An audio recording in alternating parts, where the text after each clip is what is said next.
Sodiqov efirda intervyu ko'rsatuvi. Jahon moliyaviy iqtisodiy inqirozi bugungi kunimizning dolzarb mavzularidan biri hisoblanadi. Barchamizga ma'lumki, iqtisodiy inqiroz ko'plab rivojlangan mamlakatlar iqtisodiyotiga o'z ta'sirini ko'rsatib kelmoqda. Inqirozni bartaraf etish uchun dunyoning yetakchi iqtisodchi olimlari bosh qotirmoqdalar. Ana shunday olimlardan biri bugun studiyamizning mehmoni.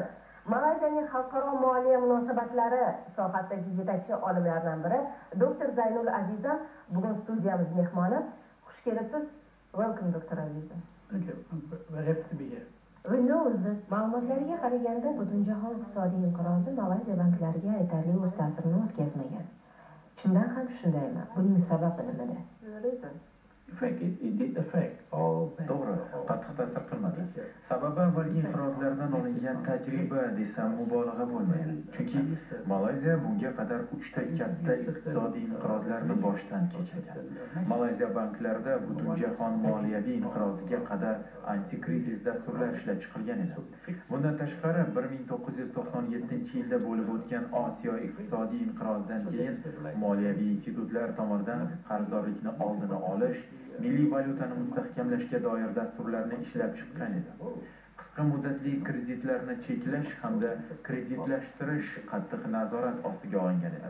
Bu tadbirlarning hammasi Malayziya banklarini butun jahon moliyaviy inqirozdan saqlanishiga himoya devori vazifasini o'tab berdi. Wanted to swallow Malaysian small companies. We know that bizga ma'lumki, siz ilk bor O'zbekistonga bundan 19 yil avval kelgansiz. Bu safargi taassurotlar qanday? What is your opinion now? Oh, I think I'm in different. Bilasizmi, taassurotlarim olamjahon.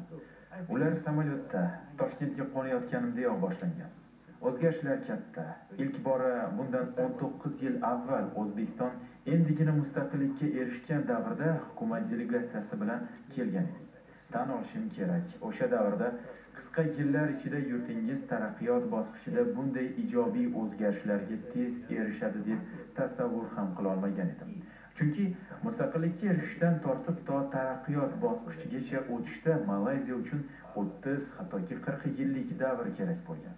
O'zbekistonni ko'pdan buyon kuzatib kelaman. Siyosiy va iqtisodiy sohada belgilangan yo'nalish to'g'ri yo'lga qo'yilgan. Men bemalol bu yutuqni qisqa vaqt ichida bosib o'tilgan katta bir masofa deb ayta olaman. Taraqqiyot bosqichiga o'tish har bir mamlakat uchun mashaqqatli kechgan. Lekin O'zbekistonda bu mashaqqatni yengib o'tish uchun barcha imkoniyatlar mavjud ekanligini ko'rib turibman. Eng asosiysi sizda go'zal bir iqlim, tabiiy boyliklar, to'g'ri siyosat, mehnatkash xalq va aniq maqsad hamda ishonch bor. For such a very young nation. Har bir yutuqqa qiyinchiliksiz erishib bo'lmagani kabi mamlakat ham taraqqiyotga erishmoqchi bo'lsa, ma'lum qiyinchiliklarni yengib o'tmog'i va xalq uni bunda qo'llab-quvvatlamoqi darkor. Buning uchun millat jipsligi katta ahamiyat kasb etadi. Bu bosqich Malay xalqi tarixida qanday kechgan? Albatta, taraqqiyot yo'liga hech qaysi davlat o'z-o'zidan o'tib qolmaydi va alal-xusud chetdan boshqalar kelib o'tkazib qo'yishmaydi. Bu yo'lda muammo va qiyinchiliklar, qarama-qarshiliklarni yuzaga kelishi tabiiy holat. Ular davlat va xalq jipsligi o'zaro tushunish yordamida amalga oshirilishi lozim. Bu o'rinda tinchlik vaziyatni ushlab turish juda ham muhim deb o'ylayman. Malayziya tarixida buni yaqqol ko'rishimiz mumkin. Ikki siyosiy partiyaning birlashuvi Malayziyani mustaqillikka erishganiga asosiy turtki bo'lib xizmat qilgan. Esimda bor, 1969-yilda Millat birligi deb nomlangan alohida vazirlik ham tashkil etilgandi. Ana shu vazirlik ilk bora uzoq muddatli islohotni o'z ichiga olgan Rukunegara mafkurasini barpo qildi. Bunga ko'ra vatanga sadoqat shartnomasi tuzilib, ko'p millatli Malayziya xalqini bir millatga birlashtirib, ya'ni yangi Malayziya jamiyatining yangi kishisini shakllantirish maqsad qilib olingan edi.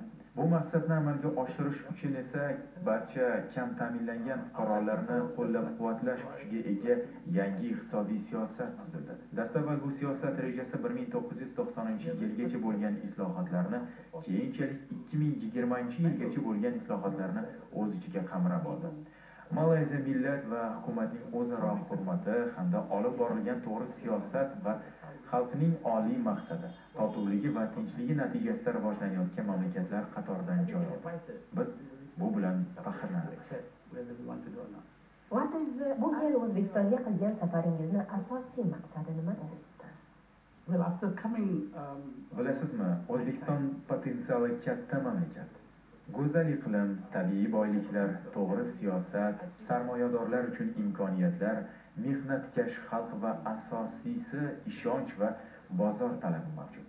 Alal-xusus, men charm va poyabzal sanoatidagi talab va imkoniyatlarni o'rganib, ichki bozorni va keyinchalik tashqi bozorni ham sifatli poyabzal bilan ta'minlash maqsadida O'zbekiston tadbirkor ayollar uyushmasi bilan hamkorlikda yangi tipdagi zamonaviy poyabzal fabrikasini yaratish borasidagi loyihalarni hozir o'rganib chiqyapmiz.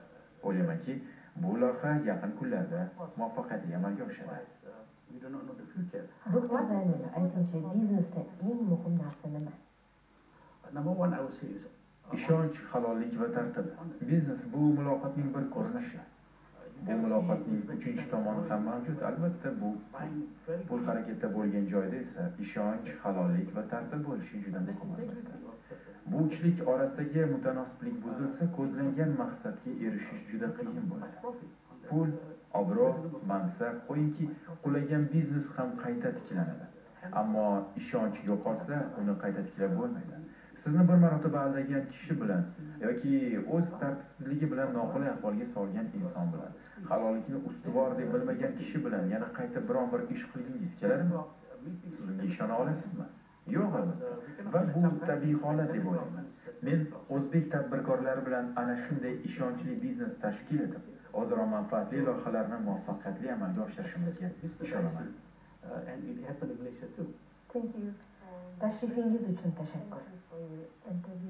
Eslatib o'tamiz, suhbatdoshimiz Malayziyaning xalqaro moliyaviy munosabatlar sohasidagi yetakchi olimi doktor Zaynul Azizam bo'ldilar.